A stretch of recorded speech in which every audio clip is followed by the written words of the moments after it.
News. Now, more on the latest building collapse in New York. You might have heard a few moments ago, I was talking about the Salomon Brothers building collapsing. And indeed it has. Apparently that's only a few hundred yards away from where the World Trade Center towers were. And it seems that this was not a result of a new attack. It was because the building had been weakened during this morning's attacks. We'll probably find out more now about that from our correspondent, Jane Stanley. Jane, what more can you tell us about the Salomon Brothers building and its collapse? Well, only really what you already know. Details are very, very sketchy. There's almost a sense downtown in New York behind me, down by the World Trade Centers, of just an area completely closed off as the rescue workers try to do their job. But this isn't the first building that has suffered as a result. We know that part of the Marriott Hotel next to the World Trade Center also collapsed as a result of this huge amount of falling debris from 110 floors of the two twin towers of the World Trade Center. As you can see behind me, the Trade Center appears to be still burning. We see these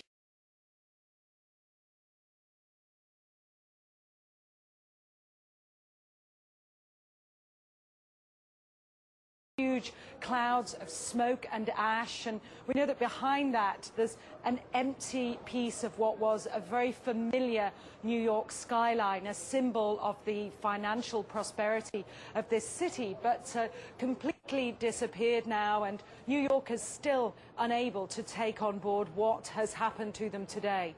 Presumably there were very few people in the Salomon building when it collapsed. I mean, there were, I suppose, fears of possible further collapses around the area.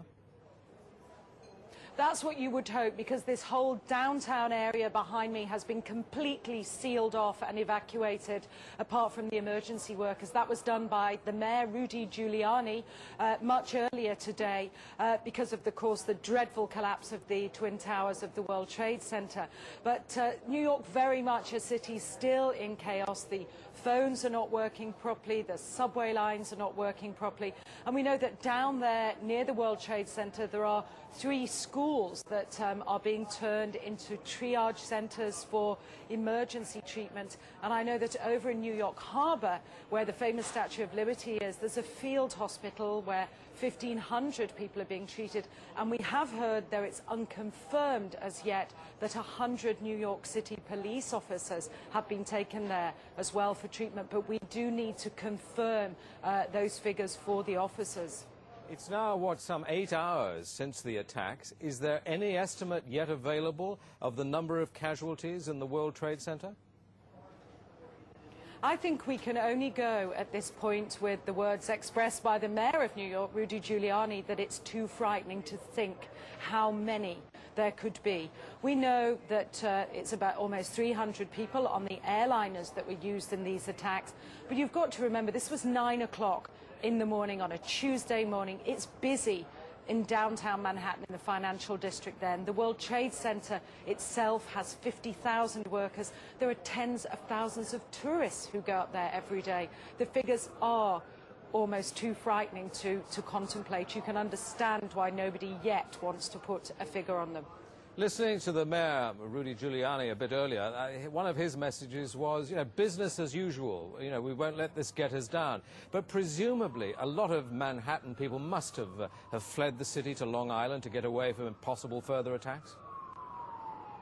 Well, a lot of people were certainly trying to, but you remember that very early on, all the bridges and tunnels to the city, as well as the airports, were closed. New York was sealed, essentially. Now, we do know that the Long Island Railroad has begun running again to get people out of the city if they can, and people who can't manage to get out and perhaps lived in that area, they're being offered accommodation in empty school buildings. But certainly I saw earlier on today huge crowds of people desperately trying to walk up upper Manhattan to get as far away as possible. I think nobody really knows how to go or where to go, and you have to remember, even now, I don't think people can sink in to people what's happened. We haven't for the past hour or so heard much from the people of Manhattan. You're with them there. I mean, what are they saying tonight after this catastrophic attack? As I said, many just cannot believe this has happened, and I've seen you know, big burly men and women with tears in their eyes today, shaking their heads, wondering what on earth is going on. There was a sense of panic. Our reports from the scene were of people just absolutely horrified. And I've already seen some photographs of that a man took down in the downtown area, and it looks like the aftermath of a huge atom bomb or something, just full of debris and of like a white carpeting of snow from all the dust and rubbish that had fallen. I don't think people can comprehend. They certainly have lost any feeling of safety. There's still a great pride in the city. People are determined to fight back, but a great sense of shock and loss. People keep looking at the sky, for example, where you can see the plume of smoke, and say, when that's gone, it won't be there anymore. Our Twin Towers won't be there. Such a symbol of New York. Are they talking yet about revenge and what the government should do to counter this threat, or are they numb still? I think people are still numb, and I don't think people are talking about revenge in that way at all yet. I think people are still too traumatized. We don't know how many people have been killed.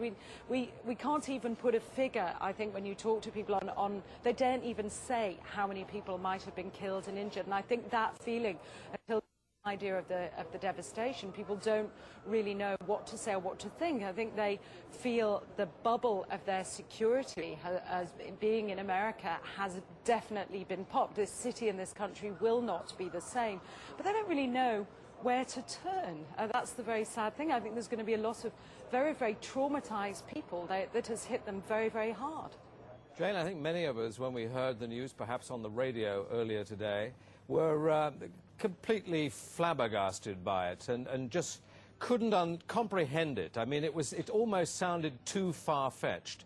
I was wondering what it's felt like for you being in Manhattan. Well, unfortunately, I think we've lost the line with Jane Stanley in Manhattan. Perhaps we can rejoin her and follow that up later. Across America, citizens are trying to come to grips with the enormity of what has happened.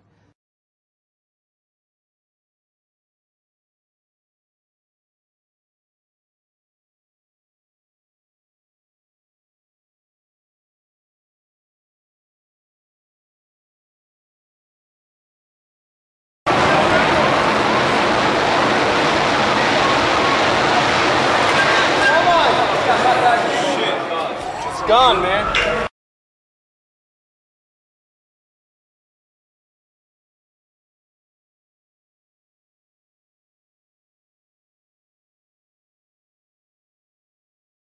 Intense and long-term. Mr. Lieber, again, as you're talking, news is continuing to come in, as you can imagine.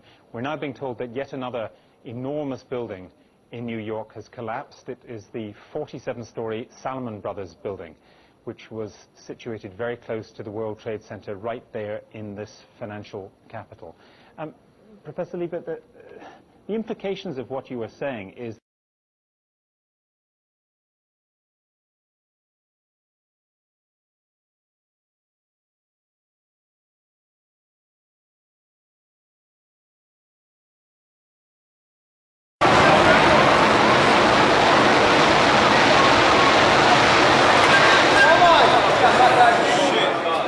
Gone, man. Again, what you're seeing are high shots. Now, here we're going to show you a videotape of the collapse itself. Describe that. Now we go to videotape, the collapse of this building.